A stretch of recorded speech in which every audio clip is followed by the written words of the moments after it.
So we will start with our plant cuttings. So we have our growers sit down, do their cuts, and this is just the very basic, very beginning of where a plant starts. You will go into a purchase order, and you will type in new, so that you can, in fact, do a new one. So really quick, just so you know, you'll see that Kate uses the quick search at the top, tons and tons. What it is it's virtually, it allows you to go to any place quickly. Like those 12 zones. Exactly. What we're doing is we're virtually hyperspacing. Choo, choo, we're jumping to those different zones, okay? The same thing that she is on right now, she could have gone to the PO homepage and then clicked the button to add new, but she already knew the quick search, and so she's like, bam, I'm just going to jump there. That's what she was doing right there. So what did you type in next to PO? New. New. Okay. Yep. Brought me to my new screen. And so does that new work with any of those in that drop down? Yep. Now, okay. Yep. How did you get to that page? I typed in new. So if I want to do a new item, if I want to do a new patient. Okay, some of you guys are like, oh my goodness, how am I supposed to remember all this? All of the keywords for your quick search are documented, and they're in a thing called a help file, okay? So any help file. So there's a link at the top that basically says Adilas Quick Search Help. See where that link is? Right there. Once this actually comes up, scroll down a little bit. It actually will kind of get into all the different pieces of the puzzle. This is just a graphic to kind of say, hey, of this radial thing, your quick search allows you to jump here, here, here, here, here. But if you scroll down just a little bit, Kate, keep coming way down, check this out. Okay, if you're dealing with checks, customers, deposits, et cetera, let's go down to POs just so they can kind of see it right there. Okay, so POs, can you read that real quick? This is for incoming general inventory items. Search options are numeric, actual PO number, go right to the printable PO, new, create new PO, choose vendor, payee search, home, go to the PO homepage, last, get to the last PO you entered, and ABB, short for the advanced search.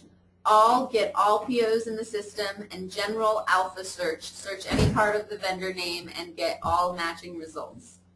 So it's recorded there multiple times, but every single page has a help file. And like lots of times you're in there and you're like, it's speed time. So you forget to even look, but there technically is a help file for every page. And we're trying to help you and get it documented and stuff. But that'll kind of help you just so you don't be like, ah, I don't have to remember everything. So.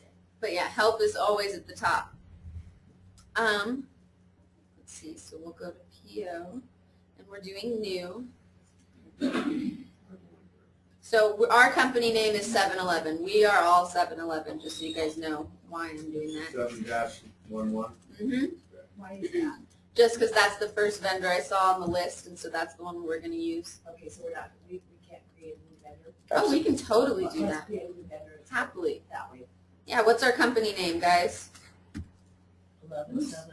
Moose? How funny. Let's call it Moose. That's funny. I love that. So check this out. Because we're all in the play side, just please caution, okay? Let's have, Kate, let's have you go through it. Who's going to actually submit the thing? Because we don't want 50 million different Mooses in there, okay? Oh, how about this? I'll be Moose. You guys make up a different company name, different variation, whatever you want, so that you can do this, because I'm a do and absorb person myself. So if you work the same way, feel free. Just use a different business name. Okay. So we've typed in Moose. There's no Moose whatsoever within our system. So start at the top, work our way down. We see that there's an Add New Vendor or Payee button. So we click our little button, and it redirects us to a new page. So now we can name our business. Okay, wait 1 second. Yeah. I'm still stuck.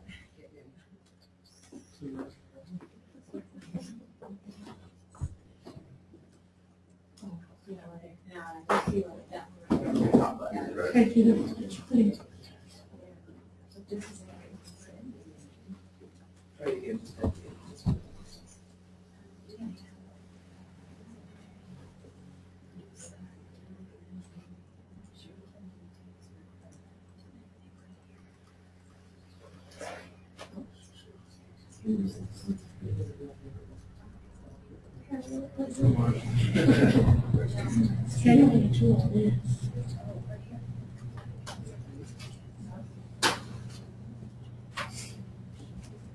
Okay.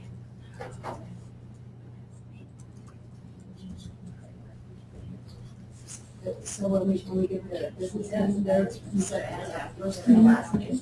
Yep. So once we do the add new vendor payee, Okay. is everybody here with me? Too loud? Beautiful. So now anything with little star next to it, I have to have. This is a little different than in the patient entry. The patient entry, it's just those 4 fields, the first, last name, the patient type, and the zip code. But here, I physically need to know where this business is. So we're the Moose business. And so we don't actually have to put a name or last name because I might not necessarily be dealing with the same person on a regular basis. So if I do have a specific person that I deal with, I obviously want to put their name in there so that I remember, so that if another employee picks it up and needs to talk to them, they know who's associated with this company. But other than that, I do need a I guess, so when we go into the grow part of it, will be in our grow? Yep, we're creating our business so that we know that these plants are coming from our garden. So this would be all of your information at this point. It would be your address. So my company would go in here as a new vendor, right? Right. Exactly. But you also do this for employees in the same way that you set them up at a table, correct?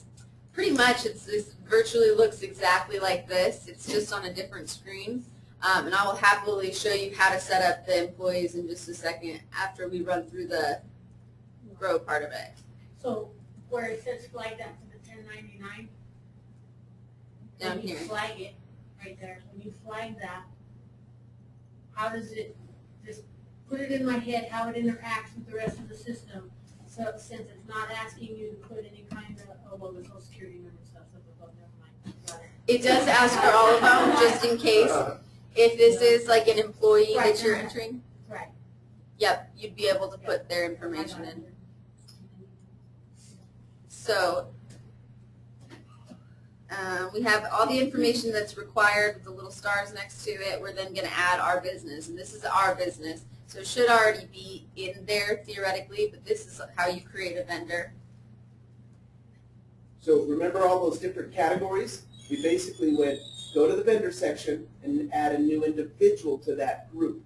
And hers is now called Moose, okay?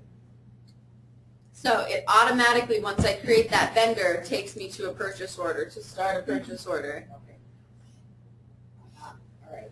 Can you explain the differences in the basic, group, special, and all that? Definitely. Your basic live PO is just a basic purchase order. It's anything that you're bringing into your store that you've purchased that you either intend to use or sell.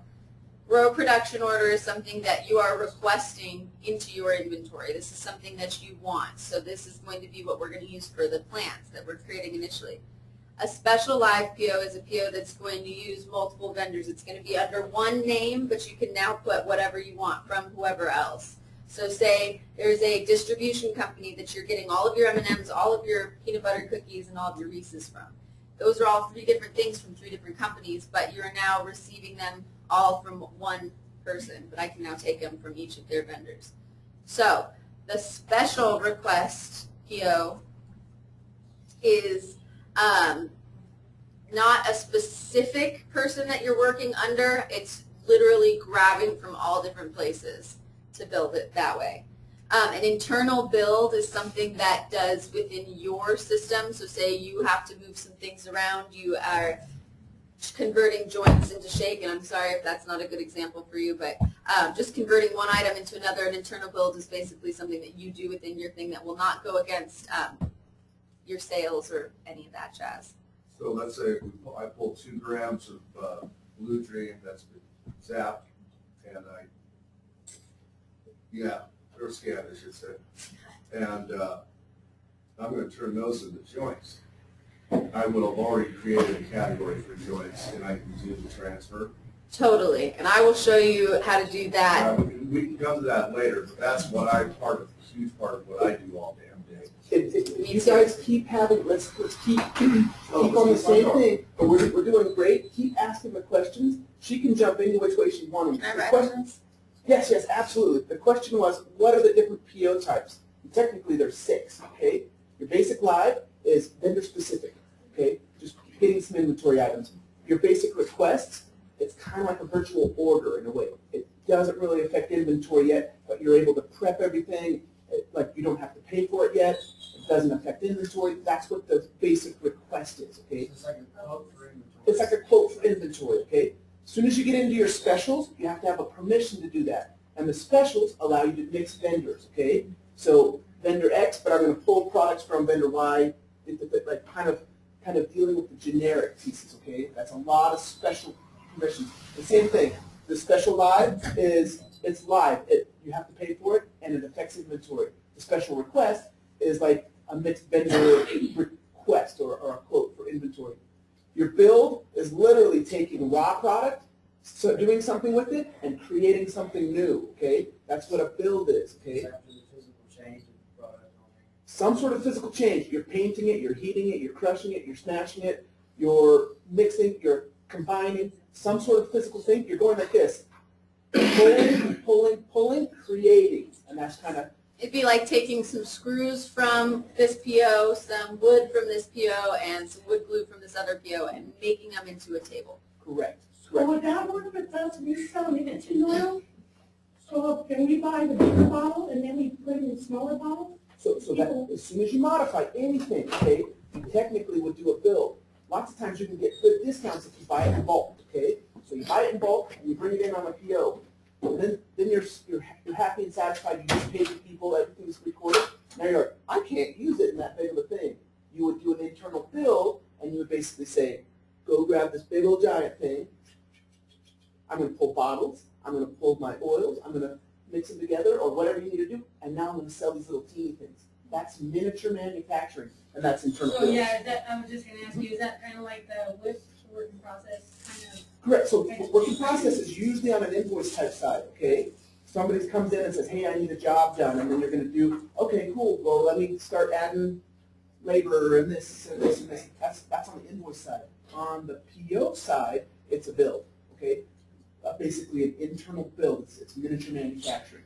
Then there's one that's not listed right there that's called an update PO. You have to have a special permission for that, but that kind of helps you keep track of shrinkage and or differences in your inventory count, okay? But there's about 6 different types, and the help file that's right next to that little thing, it actually kind of goes through and explains, if you will, like what are the different types. All right, so just to So kind we can mix vendor, right, to count inventory?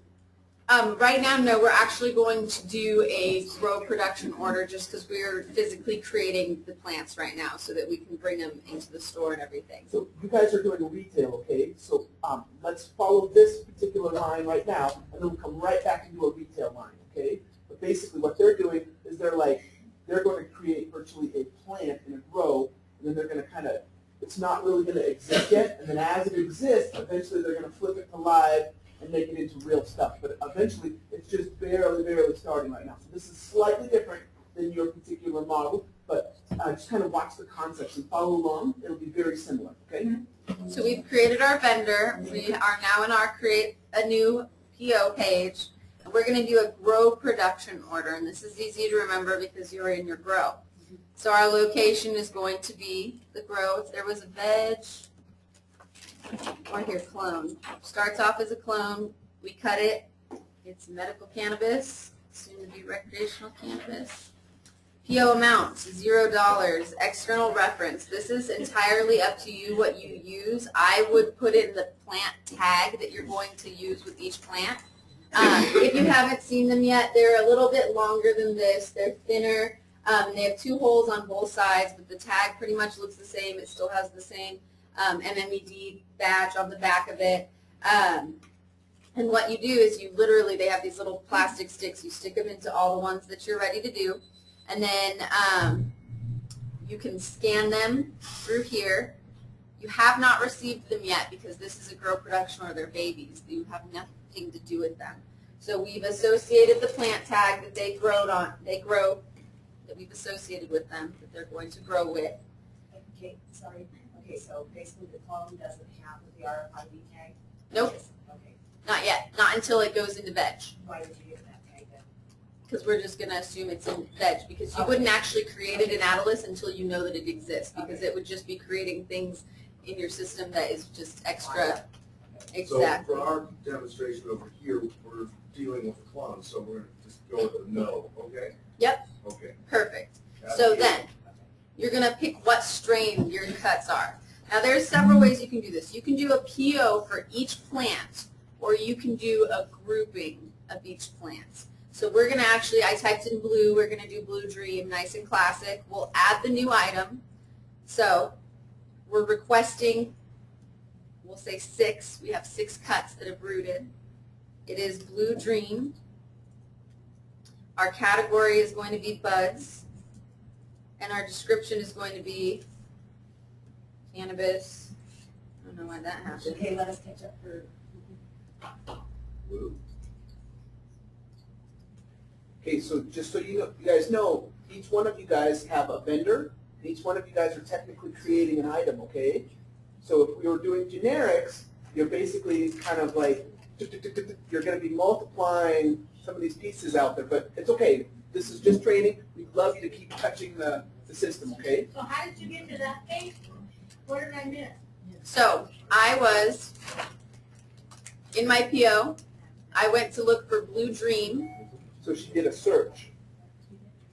And that's at the very top, and there's also a section at the bottom no matter what. So if you had a million line items and you're at the bottom of your page, you can get to this quick. Okay. So when we've searched the items, it says you don't have this strain yet. We are now creating this strain.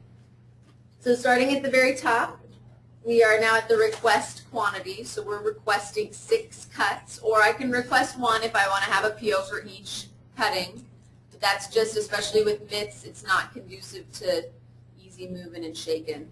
So 6 is the way to go if that's your top number. It's Blue Dream. You're going to want to put it in a category. The type you shouldn't have to mess with. This should automatically be set for you. Then your category, these are all created based on what you guys would like. So say that it's materials or tools or whatever. You then select, and you can put in your notes what you'd like. So just as a quick note, as she's popping through here, you'll notice that all of this has verbiage that's kind of MMJ specific. Those are all settings, okay? So like somebody else, if you're in the pool supply place, I guarantee you're not going to see MMJ item, okay? You're gonna, like, it's all what we call settings. It's kind of how we set it up so that you feel comfortable working in that environment. They're just called settings, all right? So we've now put a description. Now this shouldn't have cost us any money because this is something that we are creating. We're cutting the clones. We're not going to set it at a sales price because we're not selling the clones, unless you are, in which case you can put your price in there. However, it's not necessary. Barcode, again, you can type in auto to automatically associate a barcode with it. And then the plant RFID tag. So this can be something that you wouldn't mess with yet until it gets farther along in the plant's life cycle. You lost me at when we PO new, we do grow production order. Yep. I filled in the location, we just picked something, we inserted a note, and then we dropped down to PO amount, and then are we doing Like to know. Yep. Okay. No, they're not in our possession yet because All right. So when you're dealing with retail and items, it's usually yes, okay? Yes. When you're Right. dealing with this request type thing, no, they technically don't have it. Okay, so that's like, we wait there. That's what I did. And were you typing in Blue Dream? I did. Okay. Just type in a little bit and then make it search, see what we got. Okay, cool. So, Then you can go ahead. Is there a way to download these so you create all your plants for a room? So you're right You're on out the here same page. getting ready to put them into veg. okay. Can you download that to CSV and go to MITS, or just for the? I think that that's the next thing in process is getting the grow to talk to Adilas, because that would be fantastic. As of right now, there's not really anything that I know of. I'll have to Okay. ask Brandon. I know, it's excessive, and that's something that I'm working with my grower with, is like trying to make sure that he doesn't get overwhelmed. But a lot of it is, if you just do it back to back, side to side, for right now. But Steve and I have even been talking about it, so it's soon to come, and I'm sorry that you guys have to deal with that headaches for now. Yeah. Yeah, it's very, very annoying. So I'll try to figure out, more and give you guys more information. If you want to give me your email, and that way I can keep you guys up to date with what's going on. Are you kind of have an idea? So you just put in 25 to the required field of the sales price. Yeah, for the sales price, that's what I'm going to ultimately end up selling it per, you can set it per gram, per ounce, whatever you'd like. So we're going is this a note field then, kind of? Excuse me? Well, so you put in 25.00 per gram. I mean, Yep. per acre. Yep, and so what it's automatically going to do, and it's actually, these are your options, your unit of measurement. So you'd probably do it by your gram price because the algorithm is in Adilas to set whatever your quantity is times your price. So if it's by grams, then that will be, Unit of measurement. and that's 2 underneath. Okay, cool. But it didn't cost us anything, but we're going to sell it at apparently 25 a gram. We're really expensive. Oh, it's really good. Exactly. That's better. Correct. Then it is taxable. What this category is, and you won't really mess with it unless you're in the storefront. You can literally, if someone comes in, they're tax exempt, you move it to government. If you're trying to figure out what it is, you can do with tax included. If you want to make it, it's 25 out the door, you do with tax included. What automatically happens is it adjusts it to be like 24.07, so that when you do make the sale, it's 25.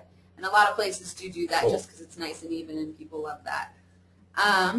Yeah, the bar industry does that. Yep. That would be me. Perfect. So yes, you're going to want to do with tax included, and that's going to automatically figure that out for you. And that is set up when you set up your system for based on where your location is, because Denver's tax is different than Littleton tax. Right. So that is I'm just, not using the system for that application. I'm going to use it for them today. oh, okay, perfect. So then we're going to do an automatic barcode just so that we know what our number is associated with it. And then we have the option to put in the plant tag, but we're not going to. Go ahead. I just wanted to know about the automatic barcode. So where does that go? Or does it print something, or what? It stays within that item. So if I look into my items really quick, type in all, my quick search to bring up all my MMJ items, what that does is it takes, here's the one, so here's Argent Haze. This is something that we've sold in the negative, but it has a barcode, so we are now going to look at edit, and when we hit edit, it's going to show us all of the information that we have inputted in the past, and where the barcode is it's now down here. So now if I click on this barcode, I can literally print barcodes all day long. If I switch to advanced mode, I can actually change the information that's on the barcode. If I just want the price and my company name on there, can you see over So here? you're going to print those barcodes to put on each individual package as you sell it? You just scan it? Totally, yeah. Got it. Okay. And that way you can associate with this with all the things in your store. It's I was quick just for trying to reading. see how it came together, so now I'm good. Thank you. Totally, yeah. And these little Dymo labels, this is what we use. You just plug and play. Again, USB, plug it in, and it automatically reads Adilas, and it will do what you want. Unless, Have you printed any out yet? no, should I print one? Yeah, go ahead. Just so you guys Literally. can see how it works. Give a picture and just select Dymo. Print, go to the right printer, little adorable sound, bam. Now if I go into my MMJ items and I scan, it's going to take me to my Argent Haze. So that's where the barcodes come in, and that's what's really nice about those. So So now that is telling you that you sold one, or that you have one quantity, one in stock? this is automatically going to try to sell one. If I just hit add, it's going to take me to a cart or ask me if I want to start a cart. but right now I'm just viewing it within my inventory. We have a whole 3.1 of grams. My description over here, my actual item name, the barcode number. Okay, perfect, thank you. Yeah, of course. Now another cool thing is you can actually, if you're ever confused, did I sell some of this, where did all this go, you can go into usage and actually see each individual item's history as well. And also, for those who are eventually tracking packages, that page also shows some of your packages as well. Okay. So we have our Blue Dream 6 cuttings that we have created that we're requesting. Are you guys on the add MMJ page back on the PO? Not yet, but we're okay. Okay, Thank you. of course. So we have our Blue Dream. It's categorized as bud. We put our description and we put our sales price, what it will ultimately sell it as, because this is our first creating of the item. We've selected that it is in fact grams. Can I make one other suggestion? Where it says use markup, if you physically want a sale price to stick, you have to say use the sale price only. Because what it does is basically, these are items, okay? Do you want to go a markup on your items, or do you want to physically say, I want to set a physical price on it? Oh, okay. It's a little flip-flop, okay? Got it. So if you say calculate it on the fly, it'll actually pull in your cost times whatever your markup is, okay? Especially on a retail item, say it was $10 and you wanted to mark it up 2.15, it'll automatically add that little piece into it, okay? That's just kind of how that works. And then if you hit no, this cute little thing will pop up and let you know what your profit margins are, which is kind of nice. We're getting 100%. All right, add the item. So now we've added the item. It is physically on our grow production. We have requested 6 cuts, and they're in our garden. So now, once we move those into our bedroom, what you would do is you would go into your main at the very top on this purchase order. Okay, so hang on just one second. Let's just do a quick recap of where we were at, kind of just to kind of like pull it all together just for a second, okay? Who can tell me what we did virtually, okay? Just a couple of the steps. Create a product. Okay, we created a vendor first, right? And then we did what? We had it to a PO, PO. and then we said a product. We searched for a product, and if it didn't exist, it prompted us, hey, I don't have that. Correct. Cool, let's jump outside and we'll create it. Okay, that's all the furthest she's got right now. We've got a vendor, a PO, and a product, brand new. So it's all kind of wrapped together in the thing that we're calling a PO right now, okay?